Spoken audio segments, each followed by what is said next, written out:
Viewers, हम पढ़ रहे हैं कक्षा 9वीं इंग्लिश के lesson 2 the sound of music के क्वेश्चन आंसर। और यहाँ क्वेश्चन आंसर हम बहुत ही सरल तरीके से करेंगे, इनको हिंदी में समझकर करेंगे जिससे कि आपको आसानी से याद हो जाएंगे और आप अपनी कॉपी में भी अच्छे से लिख सकोगे। तो शुरू करते हैं द साउंड ऑफ म्यूजिक के क्वेश्चन आंसर। इसके पहले हम lesson 1 the fun they had और इसके साथ ही लेसन 1 की poem the road not taken, इन दोनों के भी क्वेश्चन आंसर बहुत ही आसान भाषा में कर चुके हैं। यदि आपने नहीं देखे हो तो चैनल के प्लेलिस्ट में देख सकते हो। तो शुरू करते हैं द साउंड ऑफ म्यूजिक, इसका part 1। Evelyn Glennie listen to sound without hearing it. तो यहाँ पे एवलिन ग्लैनी जो है यह एक बच्ची का नाम है जो कि साउंड को बिना सुने ही उसको सुन सकती है। लिसन टू साउंड सुन सकती, विदाउट हियरिंग बिना अपने कानों से सुने हुए। तो पहला क्वेश्चन है यहाँ पर, answer the question in a few words or a couple of sentences each. इन प्रश्नों के उत्तर हमें कुछ शब्दों में या वाक्य में देना है। तो इसमें पहला क्वेश्चन है, how old was Evelyn when she went to the Royal Academy of Music. Evelyn कितनी उम्र की थी जब वह रॉयल एकेडमी ऑफ म्यूजिक में, जो कि एक बड़ी संस्था है, वहां पर गई थी। तो इसका आंसर है Evelyn was 17 years old. Evelyn 17 मतलब 17 वर्ष की थी। When she went to the Royal Academy of Music. तो यहाँ पे when she went to the Royal Academy of Music, ये तो क्वेश्चन में से ही है। और यहाँ पे हमें एवलिन वाज 17 इयर्स ओल्ड इतना ही याद करना, बाकी क्वेश्चन में से ये आसानी से हम याद कर लेंगे। इसके बाद दूसरा क्वेश्चन है, when was her deafness first noticed, when was it confirmed। when was her deafness मतलब बहरापन, फर्स्ट नोटिस्ड सबसे पहली बार उसका बहरापन कब नोटिस किया गया। When was it confirmed और कब यह निश्चित हो गया कि उसमें बहरापन है। तो इसका उत्तर है her deafness was first noticed when she was 8 years old। उसका डिफनेस सबसे पहले नोटिस किया गया। when मतलब जब वह 8 years old 8 वर्ष की थी। her deafness was first noticed when She was 8 years old, वह 8 वर्ष की थी तब नोटिस किया गया। It was confirmed when she was 11 years old, और ये कंफर्म हो गया जब वह 11 वर्ष की थी। इसके बाद अगला जो सेकंड नंबर का क्वेश्चन दे रखा है उसमें है, answer each of this question in A short paragraph 30 to 40 words. तो यहाँ जो प्रश्न दे रखे हैं उनका आंसर हमें शॉर्ट पैराग्राफ में लगभग 30 से 40 शब्दों में देना है। तो इसमें पहला क्वेश्चन है, who helped her to continue with music, what did he do and say. Who helped किसने मदद करी थी, her to continue with music, यहाँ पे हर से मतलब है एवलिन से। एवलिन को म्यूजिक कंटिन्यू रखने के लिए किसने हेल्प करी थी कि वह म्यूजिक में ही आगे जाए। और what did he do and से, उसने क्या किया था और क्या कहा था। तो इसका आंसर है रॉन फॉब्स, ये एक व्यक्ति का नाम है। Ron Forbes helped her to continue with music. Ron Forbes जो कि खुद एक म्यूजिशियन थे, उन्होंने हेल्प करी थी उसकी कि वह संगीत आगे जारी रख सकती है। He spotted her potential and said, उन्होंने उसका जो संगीत के प्रति प्रेम था उसको जाना था और कहा, don't listen through your ears, अपने कानों से मत सुनो। Try to sense it some other way, इसे किसी और तरीके से महसूस करो। Try to sense it some other way, किसी और तरीके से इसको महसूस करो। तो संगीत को कैसे सुनना है वो उन्होंने सिखाया था कि तुम इसे किसी और तरीके से सेंस करो, मतलब महसूस करो। तो जो रॉन फॉब्स थे उन्होंने उसकी मदद करी थी टू कंटिन्यू विथ म्यूजिक। इसके बाद अगला क्वेश्चन 2 है, name the various places and cases for which Evelyn performs. Name the various places and cases for which Evelyn performs. Answer है Evelyn gives a free concert in prison and hospitals. Evelyn ने मुफ्त में आयोजन करे थे, prison मतलब jail में और हॉस्पिटल मतलब अस्पतालों में। She gives high priority to classes for young musician. जो यंग म्यूजिशियन थे, संगीत सीखना चाहते थे, उनको उसने खास प्रायोरिटी महत्व दिया था। तो इस प्रकार से इसका आंसर होगा Evelyn gives free concerts in prison and hospitals.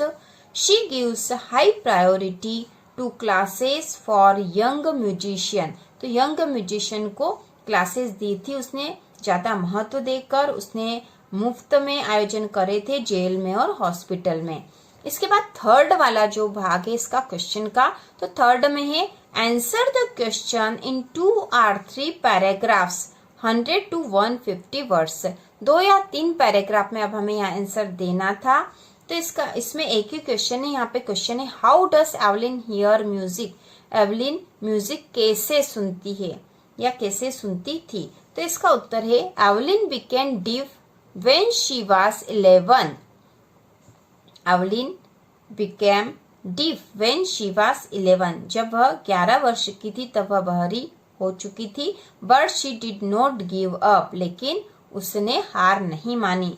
She was determined to lead a normal life and pursue her interest in music.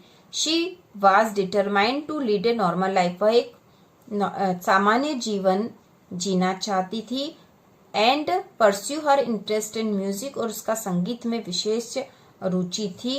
Ron Forbes helped her to continue with music. Ron Forbes ने उसको संगीत में आगे बढ़ने के लिए help करी थी। He spotted her potential and said listen the music by some other way. उसने उसका जो संगीत के प्रति प्रेम है वह समझा था और उसे कहा था कि संगीत को किसी और तरीके से महसूस करो। उसे कानों से नहीं सुन सकते तो अपने शरीर के बाकी अंगों से उसे महसूस करो। He guided her to feel the music. उसने उसको गाइड करा था संगीत को महसूस करने के लिए। एवलिन सून रियलाइज्ड। एवलिन ने जल्दी ही महसूस कर लिया था that she could sense music, कि वह म्यूजिक को समझ सकती है या महसूस कर सकती है। वाइब्रेशन, म्यूजिक और वाइब्रेशन को वह महसूस कर सकती है through different part of her body, अपने शरीर के विभिन्न अंगों द्वारा। तो यहाँ पे बहुत आसान आंसर दे रखा है यहाँ पर, जिससे कि आप आसानी से याद कर सको, और बाकी के क्वेश्चन भी आसान है। इसके बाद हम इसका पार्ट 2 करेंगे। यूनिट 2 का ही पार्ट सेकेंड जो है बिस्मिल्लाह खान। इसमें क्वेश्चन है answer this question in 30 to 40 words. 30 या 40 वर्ड्स में हमें इसके आंसर देने हैं। इसमें पहला क्वेश्चन है why did Aurangzeb ban the playing of pungi. Aurangzeb ने पुंगी बजाने पर बैन मतलब रोक क्यों लगा दी थी। तो इसका आंसर है Aurangzeb banned the playing of pungi because it had an unpleasant sound. Aurangzeb ने पुंगी बजाने पर रोक लगा दी थी बिकॉज क्योंकि इसका जो साउंड मतलब इसकी जो ध्वनि थी वह अच्छी नहीं थी।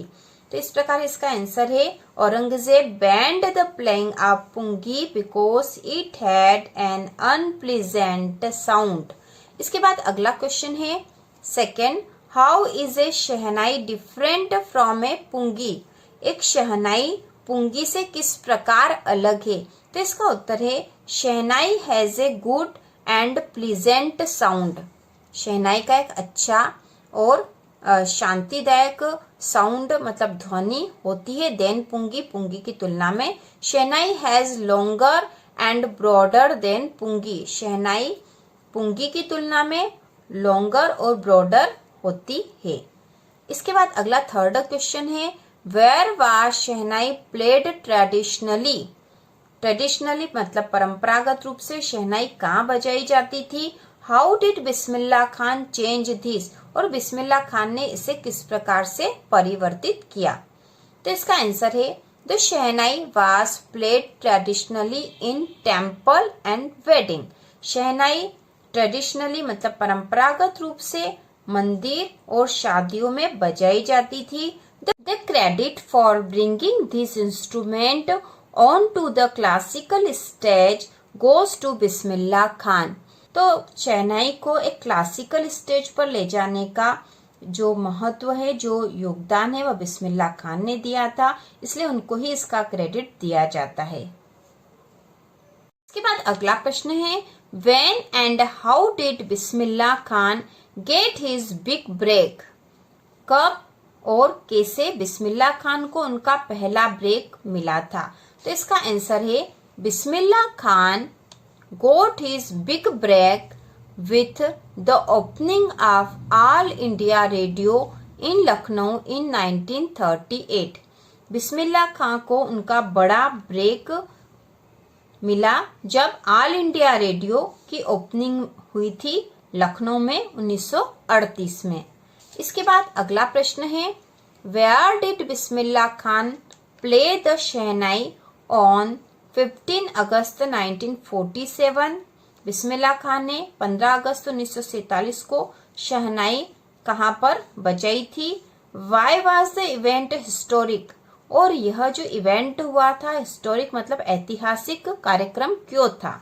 तो इसका आंसर है, ऑन 15 अगस्त 1947 15 अगस्त 1947 को Bismillah Khan played shehnai from Red Fort. Bismillah Khan ने शहनाई रेड फोर्ट लाल किले से बजाई थी। इसके बाद आगे है, he was the first Indian to greet the nation with his shehnai.